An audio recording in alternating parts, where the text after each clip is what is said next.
take us back to that time, like right after the success and being into the game. How are you guys perceived all over the world, East Coast, West Coast? I know you were talking about at a point in time, people didn't know where you guys from. They were kind of putting you with the East and the West. How were you perceived in the hip hop game when you guys blew up? They looked at us like the party dudes, you know what I'm saying? The fun guys, you know what I'm saying? Which is cool with us because we did it on purpose. You know what I'm saying? Like you dealing with Crips and Bloods and felonies and the whole nine of background that was just retarded coming from St. Louis, you know what I'm saying? And we literally changed and made sure on purpose that we wasn't only talking about that kind of stuff, you know what I'm saying? So like we did cater to the women, we did cater to the softer side of hip hop, if you call it, you know what I'm saying? We wasn't going in nobody's neck, or we were just trying to be us, man. And literally we didn't mind, because before this we was the girl type, you know what I'm saying? I figured if I'm not finna shoot 20 people in a song like everybody else doing, selling drugs or popping pills or doing whatever in a song, I might as well, you know what I'm saying, talk about the ladies more. So it was more based on that, you know what I'm saying? We all homecoming kings, prom kings, and you know what I'm saying, best dressed in school, the whole nine. You dealing with 5 different generations with the Ticks, you know what I'm saying? Like we got 5 different age groups in the group.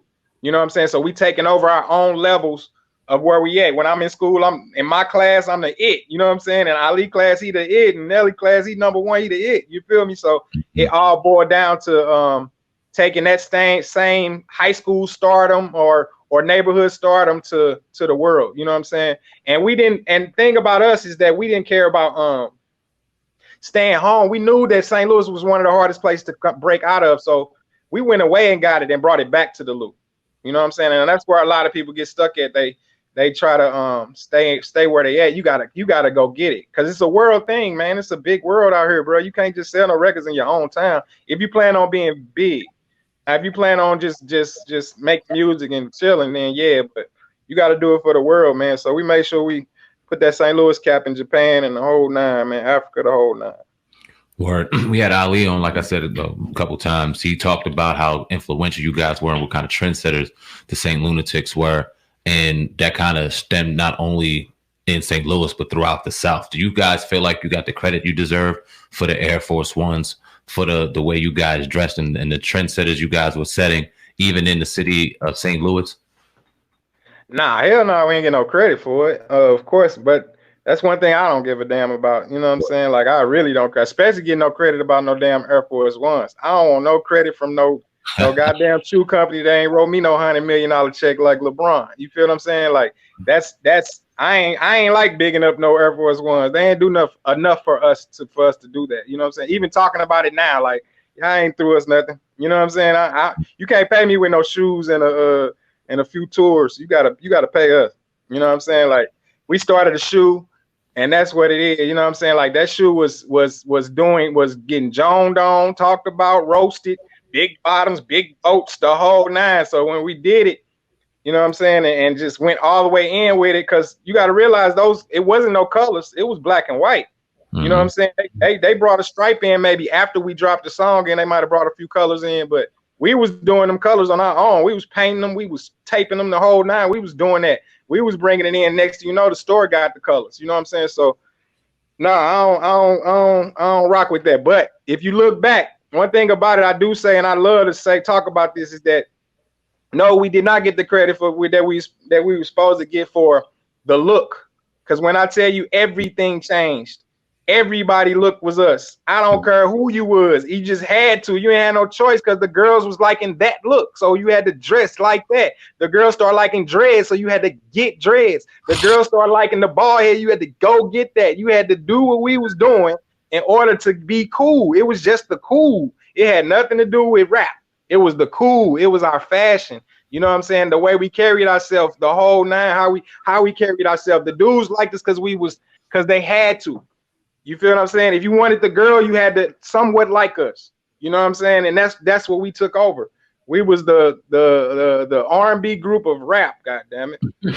Now speaking about that, I definitely agree with you. Rappers. Were there any rappers who kind of bit you guys' style in a certain way? Because again, we had Ali on. I don't know if you've seen that video clip, but he was talking about Ludacris and he was very adamant about Ludacris stealing Nelly, certain things that Nelly was doing, his style, certain words, and remaking songs with certain things to kind of emulate what Nelly was doing. Did you kind of see that from other rappers as well? I don't even call it stealing no more now. You feel me? It's like wearing tight jeans. It's like wearing fitted jeans. It's like wearing jerseys. If that's the style, that's what y'all gonna wear. Now, how you gonna do it unique? Now that's the problem. See, now the thing is this: you come in, right? Say you're a solo artist and you dressing like us. Now you got an entourage too, right? One thing about it, everybody was dressing like us. It ain't just the rappers. It's people on walking the regular streets in the mall. Y'all probably. You feel what I'm saying? Like, it was just the style to wear. It didn't have nothing to do with nothing. You know what I'm saying? So when you see the artist rocking it, if you see a solo artist, his 5 entourage rocking the same thing, they look like the Ticks. Then you got all these groups. It's not one group. I could pull up a picture of every group that was out, even conscious rappers. I can pull out every picture, and everybody was ticked out. When it was one BET Awards, when I tell you the whole red carpet, I had to look for my people. That's how many people was dressed like us. You feel what I'm saying? Like, I'm talking the top. I ain't counting out nobody. If you went to the awards, you definitely was. If you didn't have a suit and tie on, you was looking like us. If you had a ball cap on and a jersey or whatever you had on, 9 times out of 10, you was bright like a tick. The game was black and white. The game was shiny suits. The game was, you know what I'm saying? Like, if you was Rockefeller in them, you was wearing black and white. If you was Cash Money, you was wearing white tees and reeds. If you was Mason in them, you was wearing the shiny suits with the matching color stuff. You feel me? When we came out, everybody switched. Everybody, Jay, the whole, you name them, everybody switched. And if they say they didn't, they crazy. I got the pictures where I always thought, dang, I seen people with masks. I seen the whole 9, like they was going there. I remember Diddy had the band. Hey, I'm not gonna name no names. I know we online, but I was on stage opening up for an artist, and his member had on a mask like it was regular. and these are the same people that would kill you for biting. I'm talking about, whoa, like, and I'm telling you, everybody's show changed. People start moving again. You feel me? We was wild. We was wild on stage. People start moving again, man. It ain't too many Ticks, man. And I'm telling you, that at that time, we was the ones. We was the ones, so you kind of had to. That's all. I'm talking too much. Music-wise, though, like certain songs, would you say people was biting off that too? I don't really say the style because it's kind of hard to match us. Not a beat picking, and then we had our own beat makers. It ain't like we was going out getting everybody beat. So if our style was our style, I can't really say that. Now, if people name songs and stuff like that, and it be like us, that's personal, man. I don't know nothing about that, but I don't condone biting at all. So I would say it if it was what I saw. I didn't really see far as music wise. Only people I saw biting us was people who were saying they didn't like us. Like, it was people that was mad at us, but at the same time, every song they dropped sounded like a Tick song. You know what I'm saying? So, but other than that, man, I pay attention to the road, man. I don't give a damn about no other humans unless we succeeding together. Did you feel any type of way when Hip Hop Motivation? Not Hip Hop Motivation. I'm bugging. What's that joint on Netflix? Hip Hop Evolution. Yeah. Evolution. When they didn't bring up St Lunatics, St. Louis, anything like that? I really didn't say nothing because how it's set up is like, I seen them come forward, then I seen them go back again. It wasn't like a real timeline. Like, I watched it again and I was like, damn, you just skipped straight to 50 in them. You went Kanye 50. You forgot about our whole run.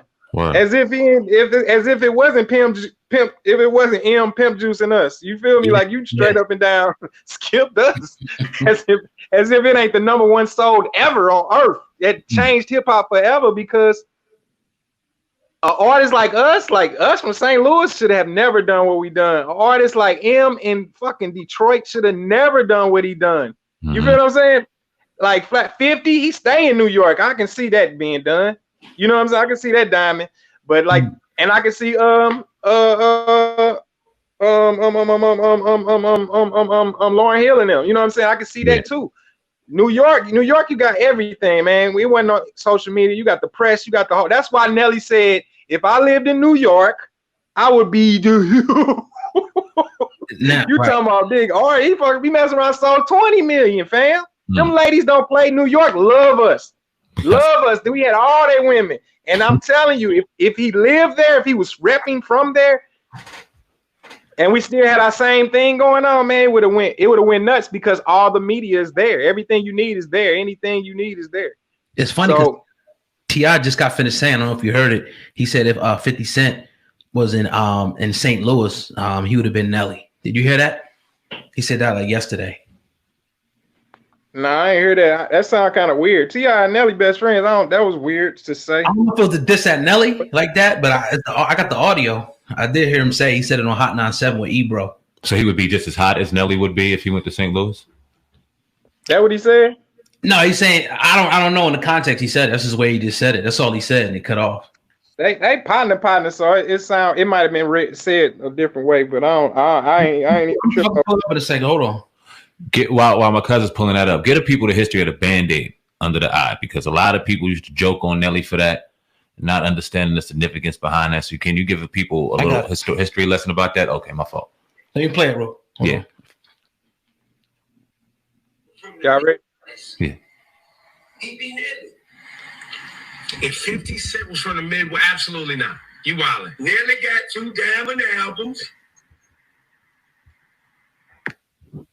Let me play it again. Hold on. 50 Cent was from the Midwest. He be Nelly. If 50 Cent was from the mid, well, absolutely not. You wildin'. Nelly got 2 diamond albums. And that's all the context is there. So, did you hear that? I'm still trying to see what is it. Yeah, I can't say that he was dissing him, but that was a statement that he put out there. I dissed him because before the interview, he probably was on the phone with Nelly. So it ain't. I don't even think it wasn't no diss. It's just I don't see the context. But that's all. I don't like to read into that stuff. Tip my brother. Word. I mean, even let's keep it in the context of hip hop and say that he would be just as hot as him hip hop was. He did great numbers, but I don't know if he would have had the same. I don't know if he would have did. If he wasn't from New York, he wouldn't have did what he did. Yeah. Same way. If we weren't from St. Louis, we wouldn't have did what we did. It would have been different because our style would have been different the whole nine. You from the Midwest, it's gonna reflect. You from New York, it's gonna reflect. That's all. I just think 50 had a 50 beef with Ja. Made